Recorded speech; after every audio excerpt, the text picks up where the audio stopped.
Famous व्यक्तींच्या कुंडली तुम्ही बघितल्यात का? जसं पॉलिटिक्स रिलेटेड असेल किंवा बिझनेस रिलेटेड असेल.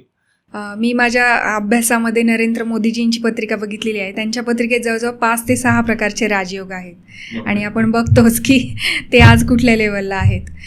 त्यानंतर योगीजींची पत्रिका बघितलेली आहे. योगीजींची पत्रिकांमध्येही 4 ते 5 प्रकारचे राजयोग आहेत की मग अशा प्रकारचे राजयोग हे आपल्याला फळ देत असतात. ओके, सामान्य माणसाच्या याच्यात एक सापडूच एक आपल्यासारख्या व्यक्तींच्या पत्रिकेत 2-3 राजयोग हे असतात.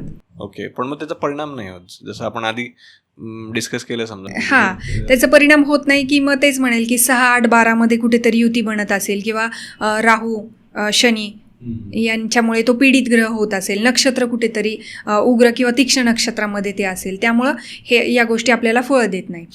समजा सगळ्या गोष्टी जर जुळून आल्या तर पत्रिकेत चांगले हे फळ मिळतात आणि व्यक्ती हा सक्सेसफुल होतो.